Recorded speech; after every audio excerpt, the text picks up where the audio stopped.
river of life is big and real and always moving. And the art of allowing is learning to navigate in the stream. And the first thing that you must understand in this stream of life is that it is benevolent and that it adores you and that it takes you to all of the places that you want to be. And that you may trust it. You hear people talking about surrendering. You hear people talking about letting go and letting God. And we say, that is the message of the stream. So when you hear someone saying something like, well, I'm not doing so well, they will say, I have an illness and I am going to find a healing. And we say, as we hear them talk about the healing, they are pointed upstream. If they were feeling for the wellness, they might very well be pointed downstream. And so we'll be talking all day here today about the upstream thoughts and the downstream thoughts. We want you to get a sense of this powerful stream and its inevitable taking you with it. In other words, when you croak, downstream.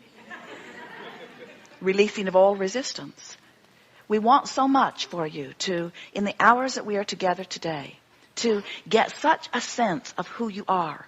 And such a sense that there is only one stream that is flowing, and it is this stream of well-being. And how everything that you have become is downstream, and that stream, because of the powerful law of attraction, is calling you forward. And when you allow yourself to relax and release and go, life is good. And everything you want will flow into your experience. Your vibrational escrow is full of all kinds of rendezvous points with all kinds of wonderful people and places and experiences. And when you realize that the creative process, life causes you to know what you want. Step 1 happens naturally. And step 2 is not your work anyway. That's the work of Source. That's the work of law of attraction. That's the work of that which you would call God. That's the work of the answering of the request. When you ask, it is given every single time. What a good name for a book. We wanted a longer title. We wanted the title to say, so I come forth from non-physical into physical form, and I'm pure positive energy as I'm coming forth. And as I come into my physical body, I'm exposed to all kinds of contrast, which causes me to give birth to constant rockets of desire. And the rockets of desires then flow into non-physical, where they are tended by source energy. And the vibrational escrow is completely continuing to gather. And as I am in my physical form, and I'm listening for the call of source, and reaching for the best feeling thought that I can find, and letting the stream carry me toward it, and I close that gap, now I'm coming into vibrational alignment with what I'm wanting, and now what I've been asking for is given to me. But they said it was much too long. And we like the short version anyway because it says it all. When you ask, it is given. The question is, are you moving in the direction of what you're asking for? Sometimes our physical friends say, I'm working very hard to achieve my goals. And we say, then you're not allowing it to be given to you. You're pointed upstream. Sometimes our physical friends, after they listen to us for a while, and we talk about this delicious, pure, positive energy of love and appreciation here in the vibrational alignment of who you are. And we talk about the opposite end of that emotional scale, where you feel some fear or some disempowerment, where you feel all of those negative emotions that are an indication that you are not in vibrational alignment with who you are. And sometimes our physical friends, as they get the sense of this emotional scale, and they know how wonderful it is on this end and how really not wonderful it is on this end, they say, I will apply the processes, and I will, taking our analogy, I will get into my boat and I will turn it on and we'll put a motor on it, and I will move into vibrational alignment with all I am wanting. And we want to say to you, you don't need to put a motor on your boat when you understand the stream. Just let go of the oars. You don't even have to turn the boat around. When you stop paddling upstream, the stream will turn you and take you in the direction of everything that you want. And if you just could remember that, if we could whack you, oh no, it's not whacking, it's zapping.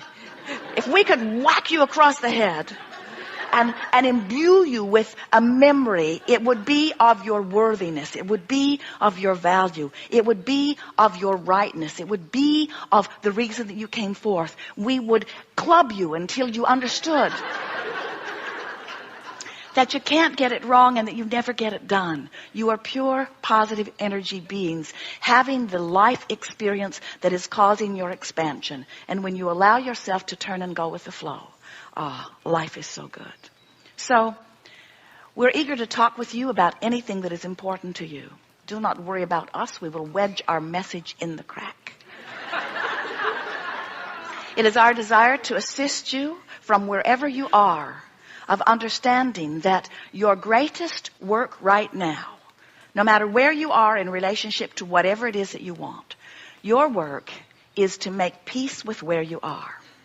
Now think about the difference. Think about the difference of being here. Let's say you're sick or don't have enough money or your lover left or never came. And here you are standing in the absence of something that you really want. And you're trying to feel which way is downstream and which way is upstream. And so you begin just offering a series of statements to see what your stance is. And right away you say something like, oh, I should be doing better than I am doing. Is that upstream or downstream? And is it making peace with where you are, or is it struggling against where you are? So what we're wanting you to feel, when you say, oh, I really want more money, but I don't have enough, and I've never had enough. I hardly know anybody who has enough. My parents don't have enough. Is that upstream or downstream? And is it making peace with where you are, or is it struggling against where you are? So, well, you've already figured it out. Let's go to the beach.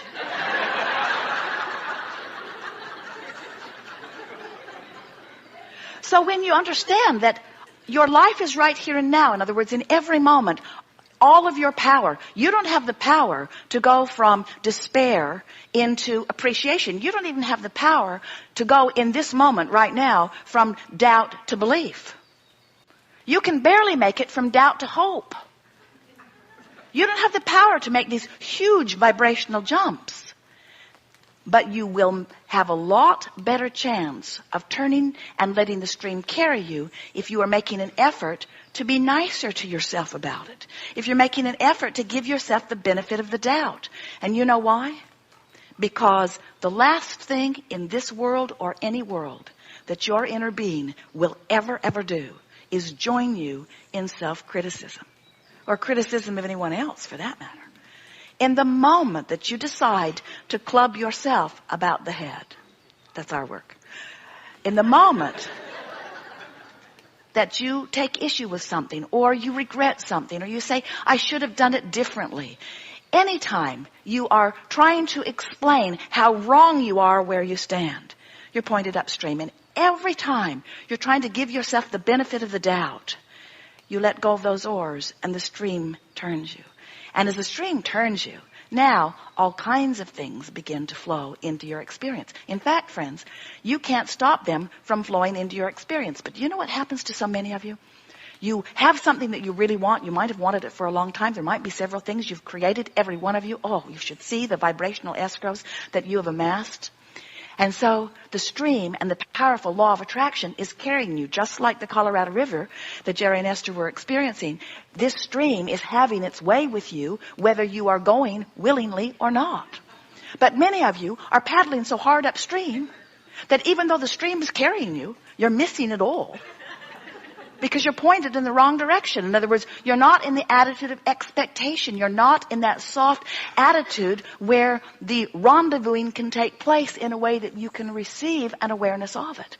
Where if you are tuned in, tapped in, turned on, if you are chilled, if you are loving life, if you are loving you, if you've got your feet in the bay, if you're petting your cat, if you're looking for reasons to feel good, if you have trained yourself into looking for reasons to feel good, if you are not even reaching for the best feeling thought you've ever found, but you are reaching for the best feeling thought you can find from where you are, if that becomes your mantra, now you're pointed downstream. And now life begins to appear to you in just the way you knew when you made the decision to come forth into this physical body. Not one of you said, I'll come forth for struggle. But every one of you said, I can't wait to sink my teeth into the contrast.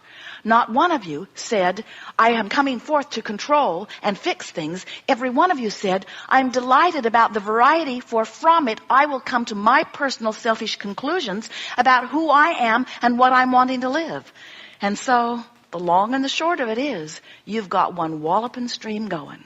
And when you let yourself go with the flow, you feel wonderful. And when you do any version of not letting yourself go with the flow, you feel that. And that's the story of positive and negative emotion. That's the story of the cycle of life. That's the story of who you really were before you were born, who you are in this body, and who you are continuing to become.